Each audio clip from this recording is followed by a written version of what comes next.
So look what we have in front of us. Just brought this home from Tractor Supply. It's about $600. This is a chicken enclosure. Now it's not a coop. The coop's going to go inside of this, but this is essentially so we can have some chickens out here on the property. Our neighbors have chickens and they have livestock, and we're going to try to ramp up on some of that stuff over here as well.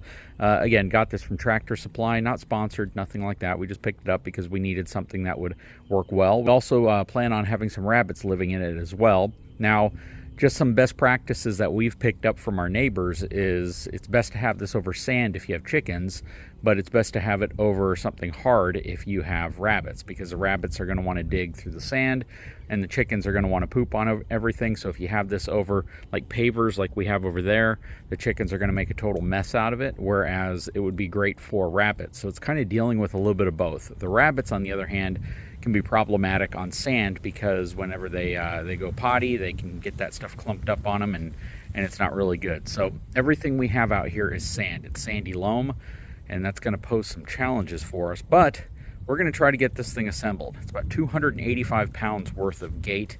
Everything should bolt together relatively easy. It is packed insanely well for what it is. I'm kind of surprised. They even made this really cool framework that goes around it. They included all the hardware, very nicely wrapped and protected. And again, we're gonna get this thing put together, and hopefully it's easier than we think it is, but we'll see. Hang tight, we'll be right back.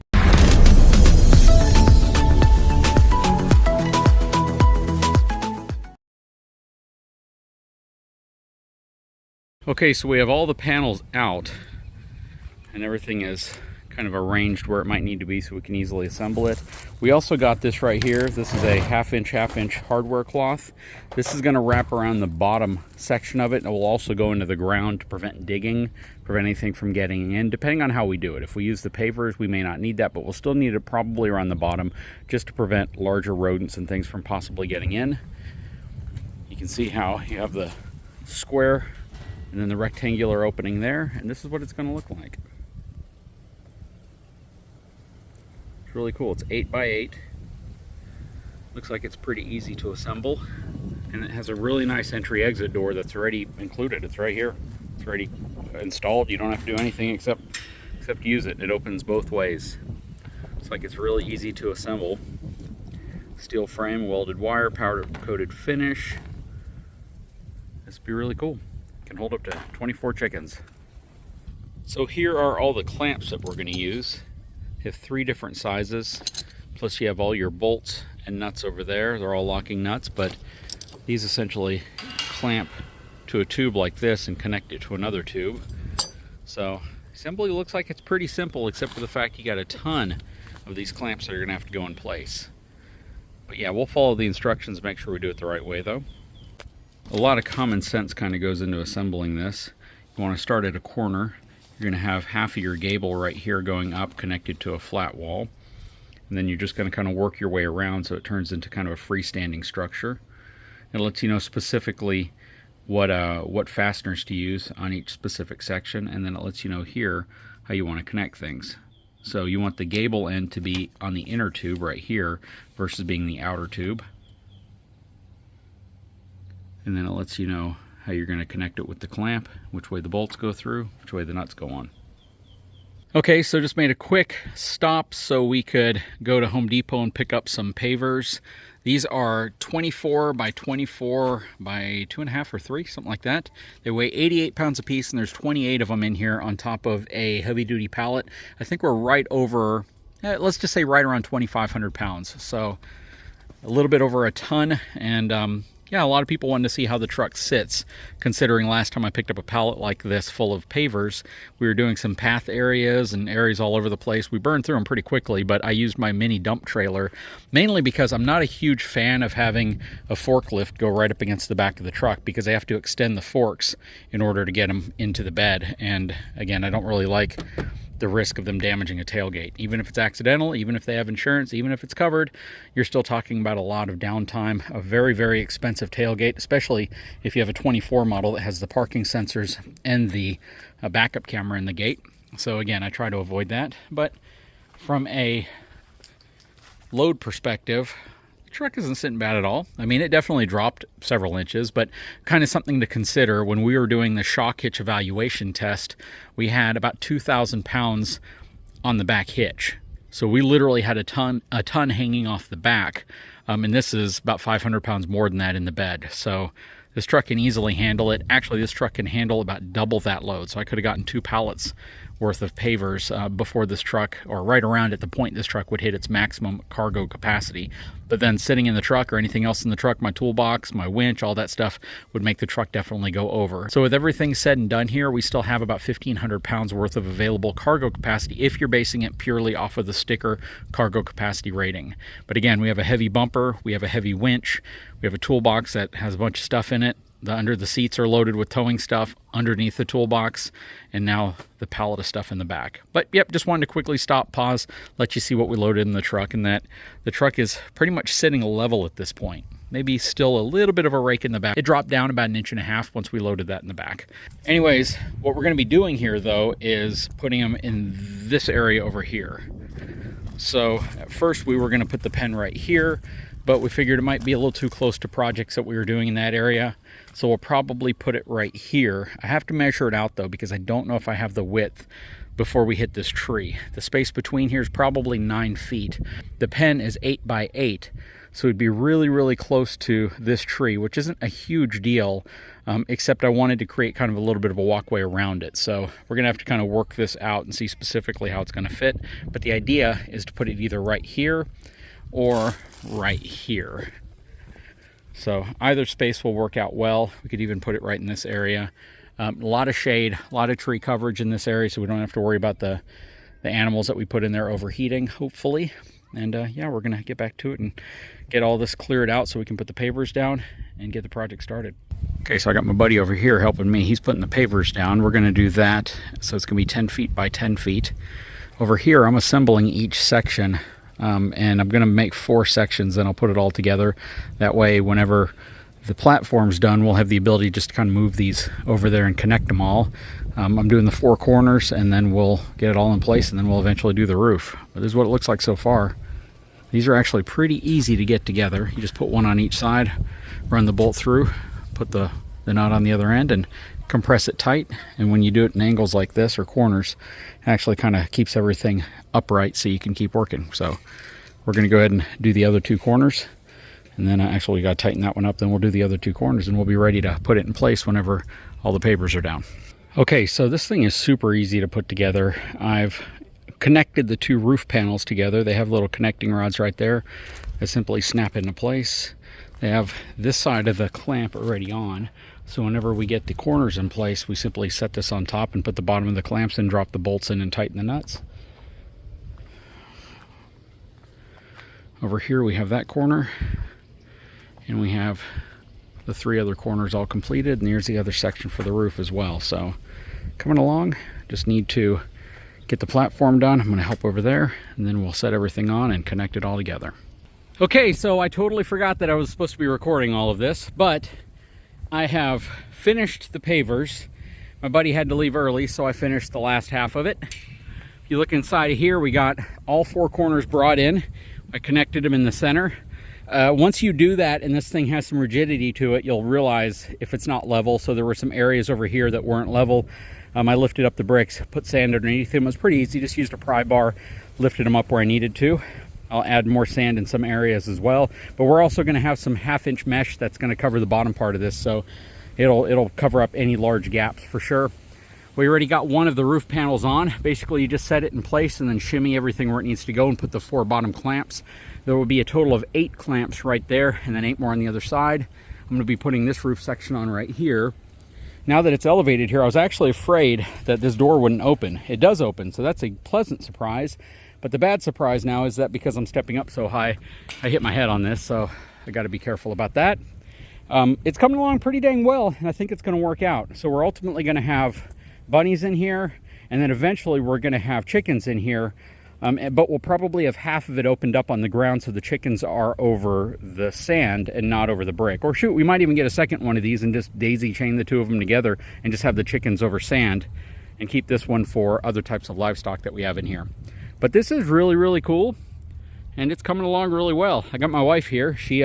We both saw this actually at Tractor Supply, and we were like, that's the one. What do you think so far? I love it. I can't wait. I think I want another one. Like you said, we'll let the chickens go out if you want to show them where that door comes off. Yeah, this actually unbolts, and this one opens up completely. But our neighbor, again, he actually pointed out the fact that just keep the chickens over sand, and you really don't have to clean them out very often. They pretty much soak into the ground, and you don't have a mess. But in here, bunnies certainly do leave a mess. The nice thing about a bunny mess is we can simply spray it down, and we can use the blower to blow it all off into the grass, and their poop is actually fertilizer, so that's a good thing. But we're going to finish this up, and then I'll give you a quick recap of everything and show you what it looks like when it's all done. Okay, so before I get into explaining what we have in front of us here in this completed project, let me explain to you all what interrupted this project last night. So as we were finishing this project up, one of the neighbors actually came over and said, I think an owl from a nest in your tree is in our backyard. So I was like, really? So I went and looked at the nest, because we have a nest of owls. There were 3 babies up in a tree. They're fledglings at this point, and the mama would be close by and fly down and pick up all sorts of things such as rabbits and squirrels and mice and rats, and would feed them, because we'd see the half non-eaten portion on the ground underneath the nest. Anyways, there were only 2, so we're missing one. So we decided to go over there, take a look, and lo and behold, right behind their home, like right behind their house, over 1,000 feet away, is one of the fledgling owls. Now, this is still a pretty good size owl. Its body is probably a foot tall. It's pretty good size. It's the size of like an NFL football, maybe a little bigger than that even. And it's just sitting there, and the family is kind of close to it, and the kids are kind of looking at it, but we don't know if it's injured or what. So they take the family in. We start researching, how do you move an owl back to its nest? And we actually called Fish and Wildlife, and they told us that they were closed. They couldn't come out and do anything, but if we wanted to try to move it, if we have gloves, try to get like a 5-gallon bucket, put it over the owl, put something underneath it like a box, and carry it over as close to its nest as possible. So that's what we did. We actually moved the owl over to its nest, and I have some footage of that and what ended up happening. So very crazy story. We had an opportunity to save an owl and get it back to its mom. And 10 minutes after putting it there, I literally walk away, do something, come back. 10 minutes later, the thing's back up in the tree with its mom. So that was really, really cool. And it's so cool to see a family of owls in our yard. They're so close to us, yet they haven't attacked us. We haven't had any issues, and they have been absolutely cleaning up the yard of squirrels, mice, and unfortunately bunnies. My daughter really likes seeing bunnies around here. But if you're anywhere near that nest, all you're seeing is the half uneaten portion of the bunny. That said, back on project here, we finished it all up. This is a super easy project. This is something that one person can absolutely do by themselves, as long as they can handle a little bit of weight. It's not terribly heavy once you get it unloaded and you start putting it together. Again, I put it together in quarters, so I basically have each corner. Then I brought it all together, and these clamps are pretty dang ingenious. It's very basic. You put a clamp on one side, you put the bolt through it, put the clamp on the other side, and then just screw it in place, and this is not going to spin because it's going to catch itself on the grooves on the inside, and it all tightens up. You may have to loosen some, shift it around a little bit depending on how level your ground is. Again, because everything out here is sand, we're able to essentially lift up the blocks around the edge and put more sand underneath, so the whole thing is sitting nice and sturdy on the ground. But once you put the roof on, it's essentially laying it on top because it holds itself up here, and you put the clamps in place, the whole thing becomes very rigid. A lot of clamps. It looks a little intimidating when you first get it, but it is super, super easy, and I would give this like a 2 out of 10 in terms of wrench difficulty, if you know what I'm talking about. Very, very pleased with it. We put all of the mesh material all the way around as well. It's closed off really well. We had the bunnies in here, but then we were kind of told as well, if the owl doesn't look like it's part of that family and it was just another stray owl, it would be a good idea to keep it in here until the next day, and we could get Fish and Wildlife or someone to come around and pick up the owl. But we didn't have to do that. Thankfully, it found its home, and it was the right home. But we see a lot of these small birds that are chasing the owls around, and I forgot what kind of bird they are, but somebody told me, my wife actually told me, and they annoy the owls to try to get the owls to leave. And apparently they were successful in getting one of them. But this thing looks really cool, and it's really nice and tall. So we're at 6 feet to here, probably 7 feet to there, and it's really well closed up. Now that we have this mesh material all the way around, I have standard zip ties on here, or heavy duty zip ties, but I'm going to be replacing or adding stainless steel zip ties to the whole thing as well. All I had were these plastic ones, and I have stainless steel zip ties. I just have no idea where I put them. So I ordered 1,000 more off Amazon. They already came in, and I'll probably be adding stainless steel zip ties all over this thing. This is galvanized steel mesh. It's 1/2 inch by 1/2 inch openings. And what's nice is because of where it's sitting now, I can actually still open the door from either side and go inside of here. So this is really cool. This is actually an extra cat house that we had for our cats. We ordered another one, but this should work for the time being. I'm probably going to move it more towards the center, only because I don't want bunnies to go inside of there and have nowhere to go. We're not going to use this one probably for the chicken coop. Again, we'll probably set up another one. This will just be for animals that can kind of live together and cohabitate together, like the bunnies or whatever else we might end up getting. There's no gaps anymore around the bottom of it, so we don't have to worry about that.